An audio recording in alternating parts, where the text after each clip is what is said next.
Jared Polin, Photo.com, and this is your happy birthday to me Photo News Fix. First up, I think we can let Sony off the hook for the dumbest and most overpriced point-and-shoot camera. Well, let's see if this camera is actually worth $5,100. Now, what camera are you talking about, Jared, that's gonna replace it? Well, I'm talking about the Ricoh GR4 monochrome. It's a point-and-shoot. Whoop-de-doo. More on that in just a second, but the craziest thing to me is that Ricoh can't keep the GR4 color version in stock. Now, is this because they can't make enough of them, or did some TikTok influencer call it the best camera ever, and now all the kids want to rush out there and buy now, pay later this camera, and basically go into debt because they don't know how to do finance? Shit, that's a good deal. Regardless, the GR4 monochrome is a point-and-shoot camera that features a cropped 25.7 megapixel APS-C size sensor, a fixed 28mm f2.8 equivalent lens, built-in 53 gigs of memory that's expandable with a micro SD card. I don't know where you get 53 gigs of data from or storage, but hey, they did. There is no EVF, just an LCD screen, but hey, there's an option to drop another $250 on an optical viewfinder accessory. Yeah, it's not an EVF, it just slides into the top and you put your eye up to it and it shows you 28mm. It's kind of stupid. Stupid is a stupid noise. But anyway, one of the coolest features in this camera is a built-in red filter. It's monochrome, so you use a red filter. It makes the images go boom a little more. Now, you do lose a few stops of light with it, but it's built in, and that's kind of fun. So what does it cost? Well, not as much as a Leica monochrome, but this one comes in at $2,200. This is crop sensor. This isn't full frame sensor. Oh, and yeah, it's $700 more than the non-monochrome version. Look, at the end of the day, if this camera makes you happy, if it makes you happy, and you're cool dropping $2,200, go for it. I don't care, no skin off of my back. Now, it wouldn't be my choice, but it's your money and your choice. And it's the choice of a new generation. Phone call. I wonder who that could be. Hello? Greta, why are you calling me? This is a Ricoh story. Oh, you work for Ricoh now? Oh no, you just want to tell me that am I getting soft in my old age? How dare I? How dare you? That's right. Today, January 21st, 2026, at the time of recording this, I am now officially, actually, the time is 4:41. I was born at 4:30. No, 4:28 to be exact. Anyway, can you please give this a thumbs up and comment down below for my 45th birthday? Happy birthday to you. And let's see if we can get 4,500 likes and 1,000 comments. Please, you guys watch it. Let's see if we can do it. That's the gift to me. You sure about that? I mean, I want cupcakes, but that's the gift I'll take. Next up, if you're into weird and unique cameras, can I introduce to you my little friend? Sherlock! The Fuji Instax Mini Evo Cinema camera. Yeah, you read that correct. It's 2026 and not 1976, which is where this camera looks like it's from. Nonetheless, I think Fuji is onto something with their quirky and unique cameras that they've been releasing. You can think of this Evo as an instant stills / video / instant printer camera all in one.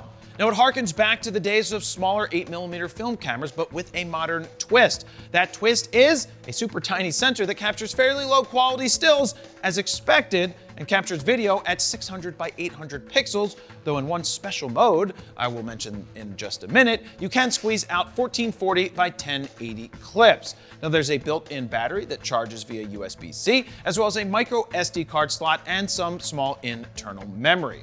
Now, with the press of a shutter button in video mode, you will record a short 15-second video clip, but where this camera gets fun is when you switch the iridile on the side. As you can see, you've got everything from 1930 to 2020. What does it all mean? Well, when you select a year, you're basically mimicking the style and quality of the time down to choppy or old-timey sounding audio. Now, if you want to relive the golden age of swingers, all you have to do is turn the dial to 1970 and get ready for some bush. Nylon line trims and edges easily. Fuji also came up with a fun way for you to share your short clips. You can print out a still frame from a video clip with the built-in Instax printer, which overlays a QR code which will play back the video clip that's been uploaded and stored on Fuji's servers when someone looks at that QR code. Not with their eyes, but with a camera. Now, the only issue here is that it has a 2-year shelf life, and as of now, it will disappear. We're talking about the video on Fuji's servers, though I do think they'll probably change that in the future if this is super popular, or maybe charge some money for it. Now, where Fuji got this camera right and the half X wrong is its price. The Mini Evo Cinema camera is priced at $410, which is expensive for an Instax, but I think it's priced accordingly. What I mean by accordingly is that it's priced reasonably well for the tweens, teens, and 20-somethings who think people born in the 1990s are old. Yeah, would you get this camera? Let me know down below. And are people born in the 90s old? Because I was born in the 80s. Next up, have you ever wondered what it's like to go on safari with me? I'm going on safari, mother. Well, wonder no more, as I strapped a bunch of cameras to myself and the Land Cruiser that I was using in Kenya, and I take you along for the ride. Now, I think you will enjoy the journey, the photos, and the funny moments that happen in between. Whoa, Jay. To check this video out after Photo News Fix, there is a link down below in the description that says Safari Video. Safari. Look, it's a really good watch if you put it on the TV or just sit there and watch it on your computer. It's kind of like you're there with me, with less opportunity to get eaten by a lion. And finally, is Sony cooking up something Big. And by big, I mean revolutionary, at least according to Sony Alpha rumors. Now, according to them, Sony is expected to launch a major offensive from mid-2026 to 2027. They said there's a real revolution coming. The revolution will not be televised. There's a real revolution coming. I know the details, but I've been asked to keep my mouth shut until I get the green light. It's something that will shake up the entire industry. Nice job keeping your mouth shut, dude. Keeping your mouth shut means keeping your mouth shut. Hey, I wrote that. Keeping your mouth shut means you sit on the info and don't say a word, because loose lips do what, everyone? I don't know. They sink ships, as they used to say in the good old days. Now, what a major offensive would look like from Sony, I'm not quite sure. Now, could it be more unique f2 lenses, new bodies, or more stacked sensor cameras, or something entirely new and different? Maybe it's something really cool that I don't even know about. Now, if we're gonna go extreme and revolutionary here, let's say they've come up with a new stacked sensor that is blazing fast, amazing in low light, and maintains solid dynamic range. Now, I personally haven't heard anything from Sony, but if I had, I would have been under NDA and I wouldn't be able to sync any ships like Sony Alpha rumors. And there you have it. That's your Photo News Fix this time around. Thank you very much for watching. Jared Polin, PhotoNewsPhoto.com.